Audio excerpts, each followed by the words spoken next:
ఓం సాయిరామ్. శ్రీ గురుచరిత్ర అధ్యాయం 7. శ్రీ గణేశాయ నమః. శ్రీ సరస్వతై నమః. శ్రీ గురుభ్యో నమః. నామధారకుడు సిద్ధయోగికి నమస్కరించి, స్వామి, ఈ గోకర్ణ క్షేత్ర మహిమ ఇంకొంచెం విపులంగా వివరించండి.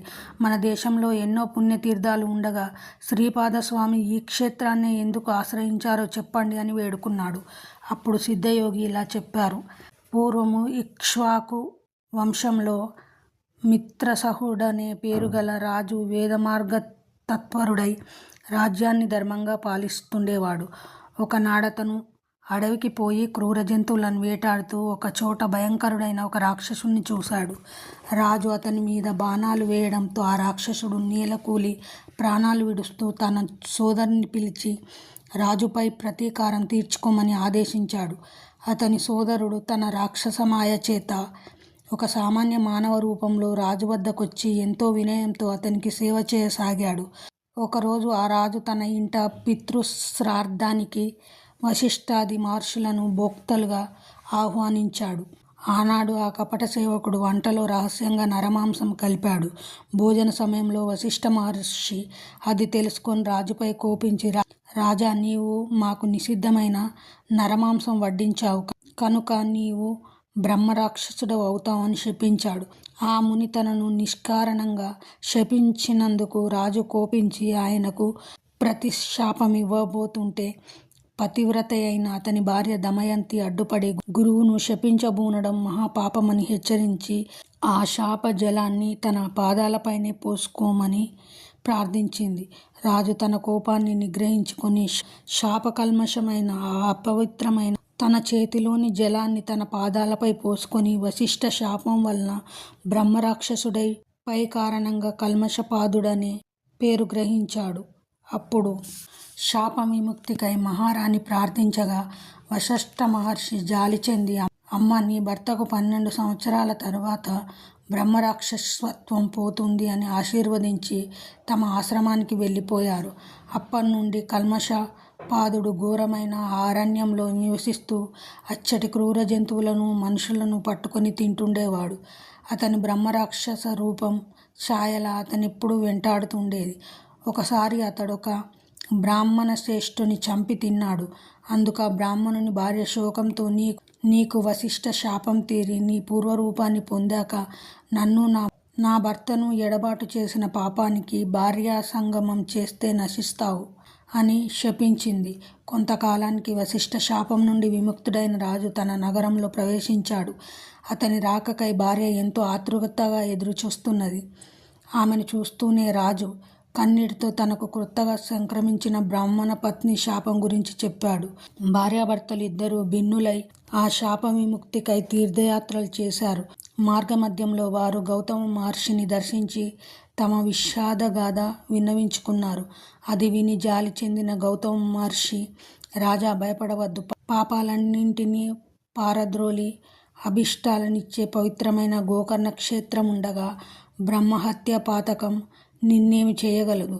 ఆ క్షేత్రంలోని నీరంతా పుణ్యతీర్థమే. అక్కడ శిలలన్నీ శివలింగాలే. ఆ పవిత్ర క్షేత్రంలో మానవులకు పొందరానిదేమున్నది? ఆ క్షేత్ర మహత్వాన్ని తెలిపే విషయం ఒకటి నేనక్కడ చూసినది చెబుతాను. ఈ క్షేత్రంలో మరణించిన ఒక చండాల స్త్రీని కైలాసానికి తీసుకుపోవడానికై శివకింకర్లు వచ్చారు. వారిని అడగ్గా వారిలా చెప్పారు. పూర్వము ఈమె సౌదామిని అను అందమైన ఒక బ్రాహ్మణ కన్య. ఆమెకు యుక్త వయసు దాటిన తర్వాత ఆలస్యంగా ఒక పేద బ్రాహ్మణునితో ఇష్టం లేని వివాహం బలవంతంగా చేశారు. కొద్ది కాలానికి ఆమెకు పిల్లలు కలగకముందే ఆ బ్రాహ్మణుడు మరణించాడు. ఆమె కామవశం చేత ఒక కోమటివాణ్ణి ఉంచుకున్నది. జారత్వం ఎన్నటికీ దాగదు కదా. త్వరలో ఆ రహస్యం బంధువులందరికీ తెలిసి వారామెను వెలివేసి ప్రాయశ్చిత్తం చేసుకున్నారు. అప్పటి నుండి ఆమె నిర్భయంగా ఆ వేశ్యునితో జీవించనారంభించింది. అతని దుస్సాంగత్యంతో మద్యపానానికి కూడా అలవాటు పడింది.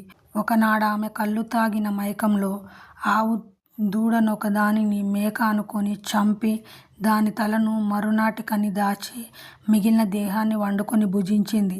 మరునాడు విటుడు రాగానే ఆమె వంట చేయబోయి ఆవు దూడ శిరస్సును చూసి నిజంగా కప్పిపుచ్చుతూ, అయ్యయ్యో, ఆవు దూడను పులి తినిపోయింది అని వలవల ఏడ్చింది. ఆమె ఇటువంటి పాపాలు అనేకం చేసి నరకంలో శిక్షలను అనుభవించి కర్మశేషం వలన ఈ జన్మను పొందింది.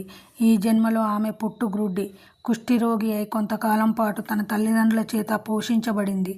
వారు మరణించాక దిక్కులేక ఆకలితో అలమటిస్తూ ఒక శివరాత్రి నాడు అందరినీ భిక్ష కోసం యాచించింది. ఆనాడు అన్నమెవరూ వండరు గనుక ఆమె చేతిలో కొద్ది మారేడు దళాలు మాత్రం ఉంచారు. అవి తినడానికి పనికిరావని తలచి ఆమె వాటినన్నింటినీ జారవిడిచింది. ఆ బిల్వమంతా ఒక శివలింగం మీద పడింది. అదే ఆమె చేసిన శివపూజ. ఆ రాత్రంతా తిండి లభించనందువలన ఆ రాత్రి ఆమెకు నిద్ర రాలేదు. ఈ విధంగా ఆమె ఉపవాసము, జాగరణ కూడా చేసినట్లయింది. ఆ రోజంతా ఆమె శివనామ సంకీర్తనం విన్నది. తెలియక చేసిన ఆ వ్రతం వలన ఆమె పుణ్యాత్మురాలైంది. ఇప్పుడు ఆమెను కైలాసానికి తీసుకురమ్మని మమ్ములను శంకరుడు పంపాడు అని చెప్పారు. అప్పుడు ఆ శివదూతలు ఆమె మృతదేహంపై అమృతం చల్లి దేవ విమానం మీద ఆమెను కైలాసానికి తీసుకువెళ్లారు. అబుద్ధిపూర్వకంగా చేసిన ఆమె వ్రతానికే ఇంతటి ఫలితం ఉంటే ఇక మీరు బుద్ధిపూర్వకంగా చేసిన దాని ఫలితం చెప్పతరమా? కనుక ఓ రాజా, నీవు గోకర్ణ క్షేత్రానికి వెళ్ళి మహాబలేశ్వరుని సేవించు. బ్రాహ్మణి శాపం నుండి విముక్తుడవుతాము అని గౌతమ మహర్షి ఆ క్షేత్ర మహత్యాన్ని ఇంకా ఇలా వివరించారు.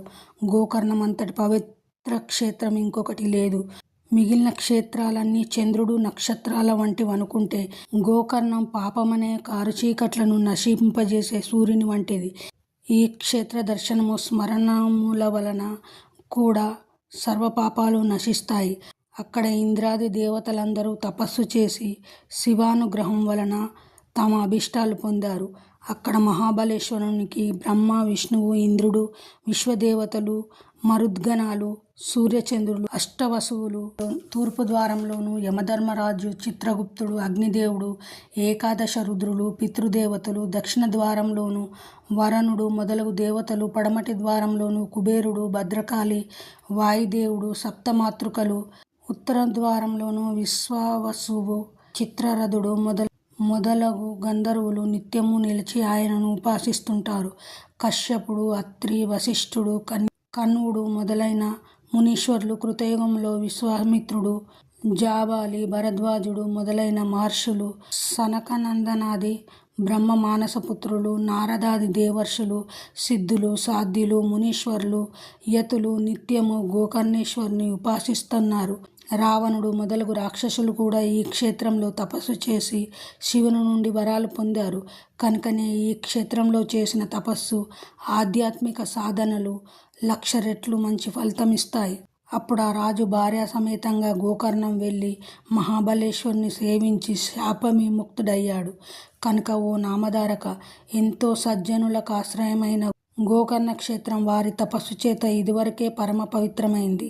అందుకే గణపతి అక్కడ శివుని లింగాన్ని స్థాపించడం కూడా జరిగింది. అందుకే సాధు జీవనుడైన శ్రీపాదస్వామి కూడా ఆ క్షేత్రాన్ని దర్శించి అక్కడ 3 సంవత్సరాలుండి ఆ క్షేత్ర మహత్యాన్ని పునరుద్ధరించారు.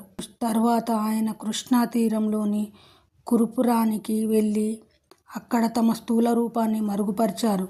శ్రీ దత్తాయ గురవే నమః. శ్రీ శ్రీ పాద శ్రీ వల్లభాయ నమః. శ్రీ నృసింహ సరస్వతై నమః.